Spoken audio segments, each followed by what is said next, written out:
is that the American people just say a pox on both of our houses.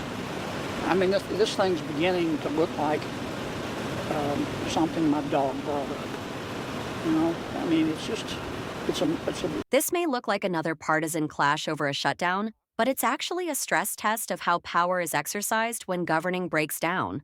What's really being tested here is whether political institutions are still capable of resolving conflict without permanent stalemate. This raises broader questions about accountability, leverage, and what happens when political incentives reward deadlock instead of solutions. In this video, we'll break down how shutdown politics expose the limits of negotiation, the misuse of public pressure, and why neither party escapes responsibility when governance collapses. Still in mourning for the barred house. Sorry to hear that.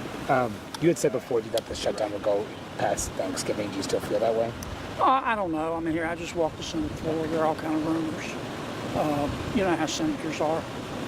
They think they can command the tides. I don't know if the Democrats are ready. They've got a big conference meeting tomorrow. I do know this, and I say this with respect. They won't get what they've asked for. They want us to agree to an automatic extension on the subsidies for the Affordable Care Act, and the premiums are coming out, as you know, and I think any fair-minded person can look at these premium increases, subsidies or no subsidies, and conclude that the Obamacare exchanges just aren't working. They were supposed to reduce the cost of health insurance, and instead they're going up, the premiums going up 6 to 8%. So if you just unconditionally extend the Obamacare exchanges with the subsidies, all you're doing is putting paint on rotten wood. I think the Democrats are right to raise the issue of health care. And if they vote to open up the government, I think Republicans and President Trump would be willing to sit down with them and see if we can't design a health care delivery system. It looks like somebody designed the damn thing on purpose. But it's not going to happen as long as they have government shut down. There's a movement on the Senate floor to try to get Democrats' agreement to open it up in exchange for us passing 3 of the approach bills. I don't know if that'll work or not. It's got nothing to do with health insurance. Yeah, they want something on health care. So you're saying they wouldn't get it? You can agree on approach bills, but that still doesn't solve the health insurance problem. The other problem with going the approach route is that you got to make sure that the president blesses those appropriations bills, and if you've made any changes in them, you got to talk to the rest of the Senate about it, and you got to talk to the House. I'm happy to see them make the effort, but the whole time that my colleagues and I have been part of the discussions, have been talking about the approach bill, been scratching my head and saying, maybe I'm missing something, but this has nothing to do with health care, and that's what my Democratic colleagues have harped on. So the president's position is pretty clear. I think if it were up to him, he just said we'll sit in the shutdown, and when you guys open it up and gals open it up, I'll referring to the president, I'll be pleased to sit down and negotiate reform of health care. Senator, tomorrow will be day 35. This is the record, right, for a shutdown is 35 days. So at this point, how long can you possibly expect these federal workers to keep going, keep working without a paycheck? If they've already done it for 35 days, and as you said, the president will probably just have them sit in a shutdown until Democrats come to the table and open it up. Well, I feel badly for the federal workers. I feel badly for my employees. I know how they feel. I'm not getting paid. But it hurts them more than it hurts me because I've saved a little money. I feel bad for the air traffic controllers. I feel bad for everybody, but I don't know what else to do. I voted 13 times to open up government. Tomorrow it's going to be 14. My Democratic colleagues have voted 14 times to keep it shut down.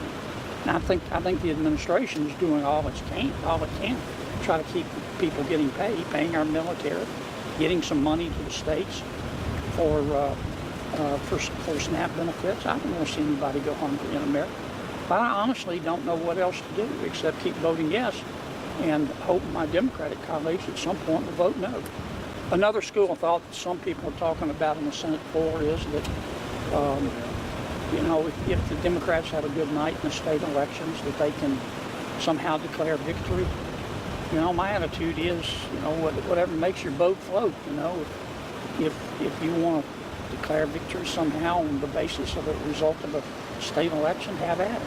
I don't think the American people are going to be fooled. I think that anybody who knows a political science textbook from an LLB being catalog knows that these state elections have nothing to do with the shutdown. But if that's what it'll take to make them happy, sure. What does it Are say you though worried, about- though, Senator, about the politics of the polls do show that voters, they're blaming Republicans. Is that concerning? Not all the polls I'm show okay. that. Some of them do. Some of them show the exact opposite. Manu, you know this business. It depends on how the question is asked. Or are you worried about You just know, the ramifications? I can write a poll and make it come out any way I want it to come out. And I just don't pay attention to these polls. You don't think there'll be a political backlash for the GOP in any way? I think the longer this goes, the more likely result is that the American people just say a pox on both of our houses. I mean, this thing's beginning to look like something my dog brought up. You know, I mean, it's a multiple vehicle pilot, but I don't know what else to do. I'm going to keep voting yes, and hopefully at some point my Democratic colleagues will vote yes too. But if they're waiting to have some sort of, okay, we give in, we're going to just renew the Obamacare exchanges with subsidies, and we're going to do it forever, that's just not going to happen. And I think these premium increases reinforce that point. I mean, the people that have been calling me about the new premiums have not been complaining about subsidies. They've been complaining about, you know, what in God's name is going on? You know, why are these premiums, forget the subsidies, why are the premiums going up so high? And I don't know the answer to it, except clearly the Affordable Care Act is not working. So I want to try to fix it, yeah. If the president keeps pushing to end the filibuster and shutdown continues, do you think there would be any chance that senators might warm up to the idea? No, I don't. I understand the president's frustration. President Biden at one point talked about getting rid of the blue slip, for example. And I understand President Trump's frustration with both the filibuster and the blue slip. But when he called me, I explained to him, I said, Mr. President, the job of the senator is not just to advance good ideas. The job of the senator is also to kill bad ideas. And I'm biased, of course, but we on my side of the aisle, we killed a lot of President Biden's bad ideas, and using the blue slip, a lot of his bad nominees. And I'm not going to vote to change it. I don't think Thune will even bring it to the floor.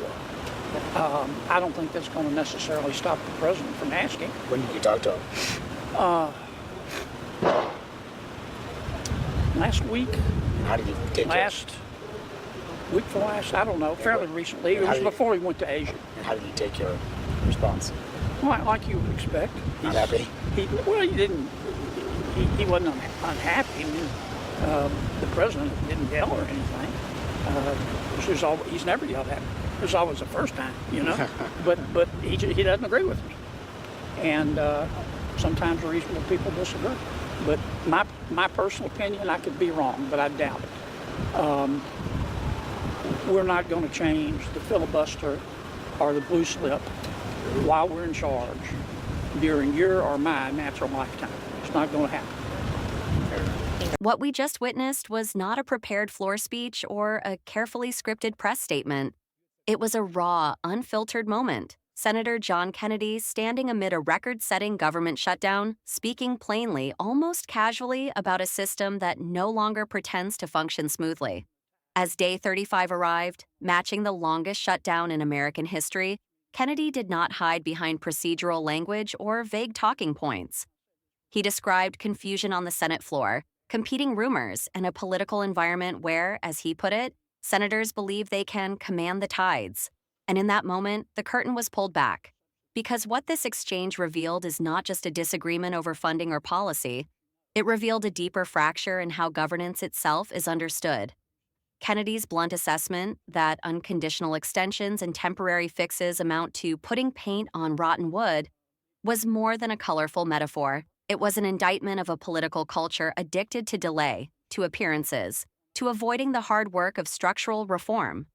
When policies failed to deliver their promises, he argued, extending them without correction does not solve the problem, it conceals it. This moment matters because it shows how far Washington has drifted from accountability. Kennedy acknowledged the human cost of a shutdown.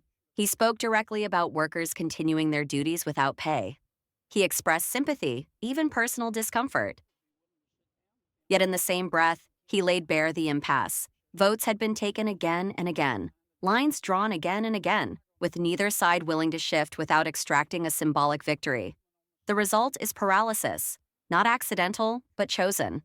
And here's where the broader political meaning comes into focus. Kennedy did not claim one party held moral purity. In fact, his most telling line came when he said the public would likely conclude, "A pox on both our houses." That statement reflects something deeper than partisan rivalry. It reflects eroding trust. When citizens watch elected officials argue endlessly while essential operations stall, they stop distinguishing between sides. They see an institution incapable of resolving its own conflicts. The senator's remarks about polling reinforce this reality. He dismissed selective surveys, pointing out how easily numbers can be shaped by the way questions are asked. In doing so, he exposed another uncomfortable truth. Modern politics often prioritizes perception over resolution. Instead of solving problems, leaders manage narratives, waiting for public opinion to shift or fatigue to set in. But fatigue is not leadership, and exhaustion is not consent. Kennedy also touched on institutional safeguards, the filibuster, procedural traditions, mechanisms designed to slow power rather than accelerate it. His defense of those tools was not rooted in loyalty to a president or a party, but in a belief that the Senate's role is as much about stopping harmful ideas as advancing good ones. That philosophy runs counter to an era obsessed with speed, dominance, and executive force. And yet, it raises an essential question. When restraint becomes gridlock and gridlock becomes harm, where does responsibility lie? This is the moral tension at the heart of the moment. A system built to balance power now struggles to exercise it effectively. Leaders acknowledge the damage, express regret, and then return to the same stalemate. Kennedy's comments suggest that everyone knows this cannot continue, but no one wants to be the first to concede without claiming justification. And that is why this moment should not be dismissed as just another press gaggle. It was a snapshot of a governing class talking openly about its own dysfunction. A senator admitting he does not know what else to do except keep voting, keep waiting, keep hoping the other side moves first. That is not strategy. That is inertia. For the American public, the implications are serious. When government becomes a prolonged standoff, confidence erodes. When accountability dissolves into blame shifting, legitimacy weakens. And when leaders normalize dysfunction as an unavoidable reality, citizens begin to disengage. Democracy does not collapse all at once. It wears down through repetition, through moments like this, repeated again and again, until frustration becomes apathy. Yet moments like this also offer clarity. They remind us that transparency still exists, that unguarded truth still slips through rehearsed messaging. And when it does, it is our responsibility to listen, to analyze, and to demand better. Because self-government only survives when citizens remain informed and vigilant.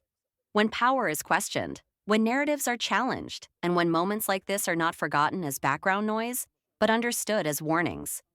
This is why independent coverage matters. This is why documenting these exchanges matters. And this is why your attention matters. If you believe the American public deserves more than political theater, support our work to expose the truth. And subscribe to Liberty Report USA.